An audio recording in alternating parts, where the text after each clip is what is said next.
Este programa é livre para todos os públicos.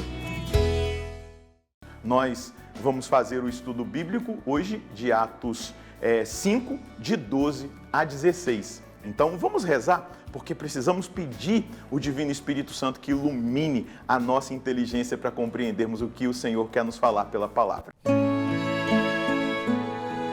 Em nome do Pai, do Filho e do Espírito Santo. Amém. Vinde, Espírito Santo, enchei os corações dos vossos fiéis e acendei neles o fogo do vosso amor. Enviai o vosso Espírito e tudo será criado e renovareis a face da terra. Oremos, ó Deus que instruíste os corações dos vossos fiéis, com a luz do Espírito Santo. Fazei que apreciemos retamente todas as coisas, segundo o mesmo Espírito, e gozemos sempre da sua consolação, por Cristo Senhor nosso. Amém. Amém. Que o Espírito Santo possa nos iluminar hoje nesse nosso estudo. Você então pegue o seu caderno de estudo bíblico, anota aí Atos dos Apóstolos, capítulo 5, versículos de 12 a 16. 12 a 16, isso mesmo. Atos dos Apóstolos, capítulo 5, versículos de 12 a 16. Vamos ler o texto. Muitos sinais e prodígios eram realizados entre o povo pelas mãos dos apóstolos. Todos os fiéis se congregavam bem unidos no pórtico de Salomão. Nenhum dos outros ousava juntar-se a eles, mas o povo estimava-os muito. Entretanto, crescia sempre mais o número dos que aderiam ao Senhor pela fé. Uma multidão de homens e mulheres chegavam a transportar para as praças os doentes em leitos e macas, a fim de que, quando Pedro passasse, pelo menos sua sombra cobrisse alguns deles. Também as cidades vizinhas de Jerusalém vinha a multidão trazendo doentes e pessoas atormentadas por espíritos impuros, e todos eram curados. Veja só que palavra que nos chama a atenção diante daquilo que Deus quer nos falar hoje. É importante nós percebermos algumas realidades. Sinais e prodígios eram realizados pelas mãos dos apóstolos.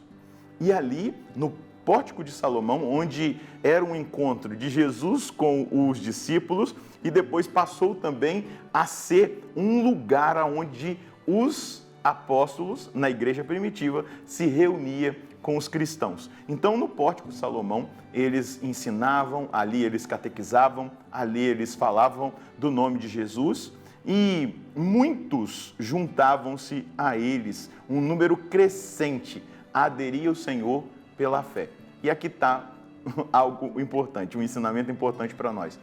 Para que servem os sinais, os prodígios, os milagres? Para confirmar a palavra, para confirmar a presença de Jesus no meio dos apóstolos, e ele está no meio da igreja. Hoje nós experimentamos milagres no nosso tempo, intervenções extraordinárias de Deus na realidade atual.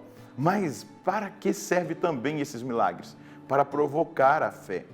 Eu me recordo de São Francisco Xavier, que foi evangelizar as Índias, chegou ao Japão, foi até a realidade da China, naqueles países, e onde ele chegava em tribos pagãs, em tribos indígenas, que cultuavam falsos deuses, ele pregava e não tinha a pregação, o efeito imediato da conversão, geralmente ele operava milagres em nome de Jesus, inclusive ressurreição de mortos. Mais de 20 mortos foram ressuscitados por São Francisco Xavier.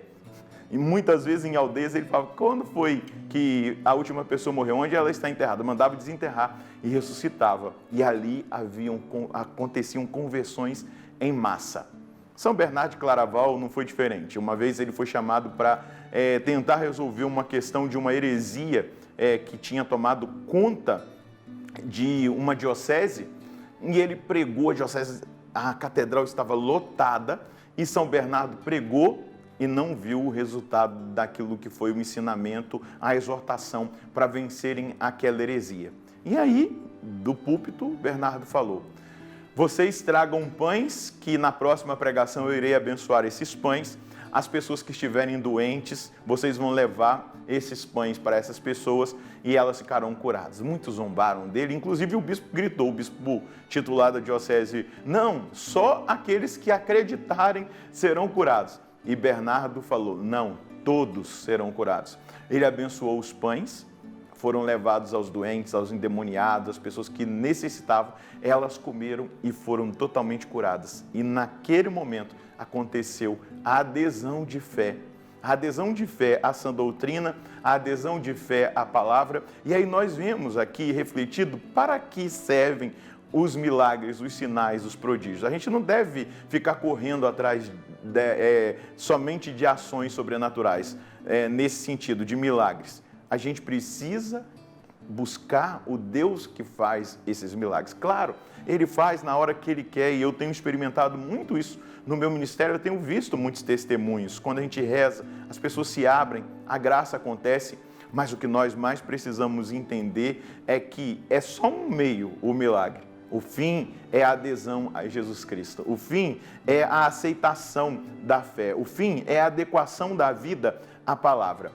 E os milagres que se multiplicavam eram tão intensos, tão poderosos no início da igreja, na igreja primitiva, até pelo número de judeus que precisavam aderir à fé e depois os pagãos também, que aqui o texto no versículo 15 vai dizer, chegavam a transportar para as praças os doentes em leitos e macas, a fim de que quando Pedro passasse, pelo menos a sua sombra cobrisse alguns deles.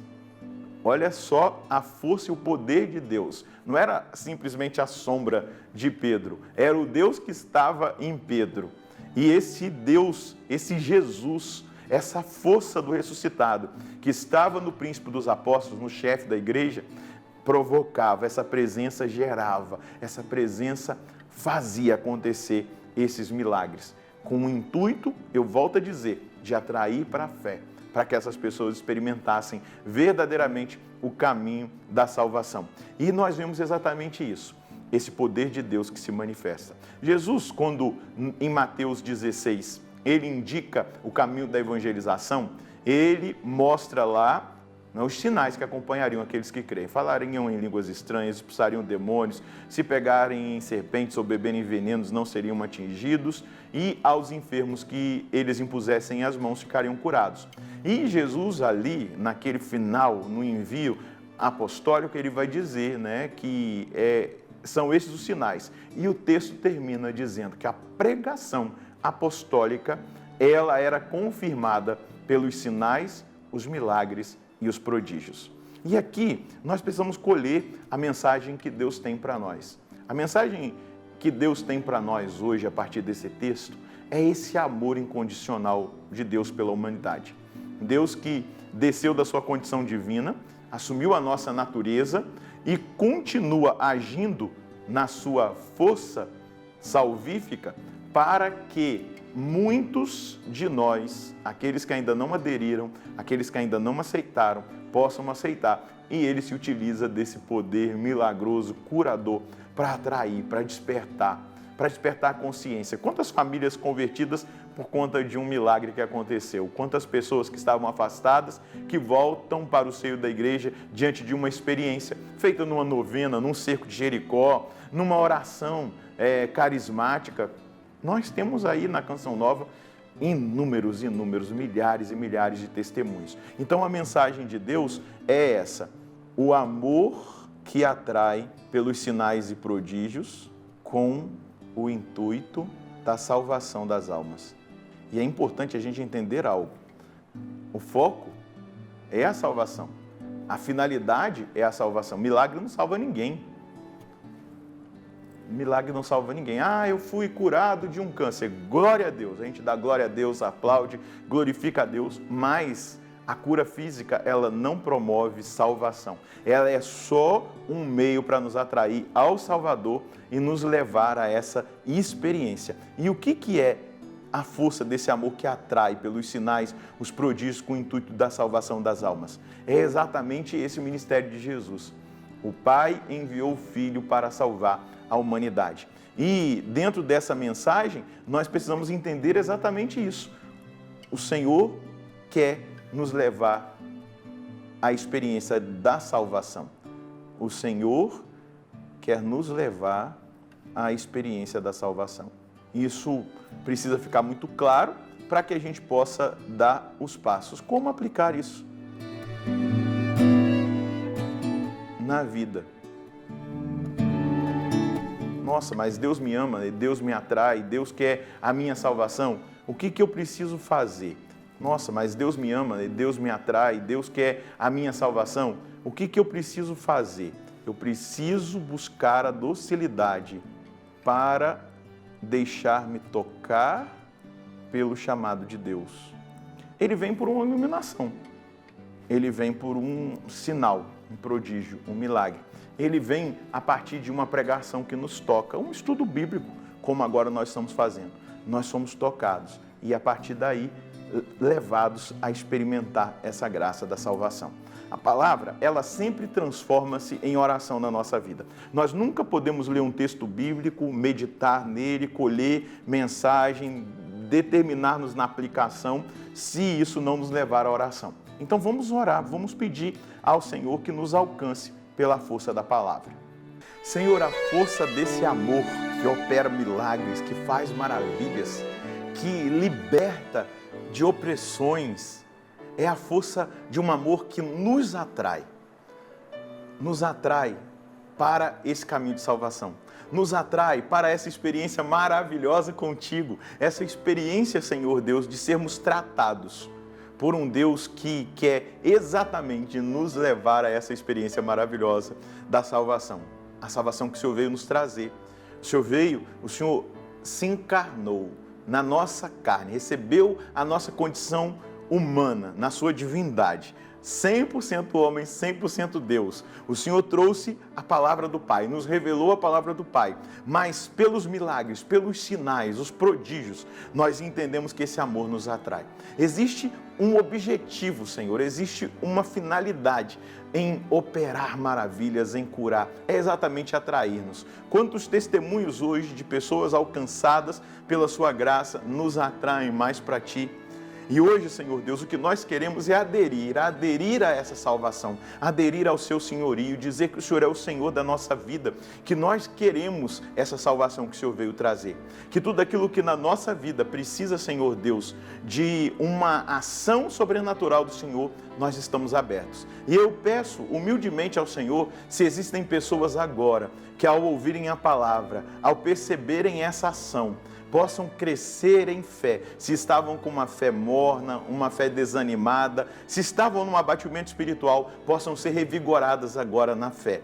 Mas também se existem necessidades de milagres, sinais, de prodígios, o Senhor continua o mesmo, o Senhor faz hoje, o Senhor opera. Então, libera agora esse poder curador, esse poder de milagres, de libertação na vida daqueles que tanto precisam e que agora estão suplicando ao Senhor que sejam curados, libertos e transformados. Mas principalmente que essa ação do Senhor que acontece agora possa atraí-los para Ti e para esse caminho maravilhoso de salvação na direção do céu, porque o céu é o nosso lugar.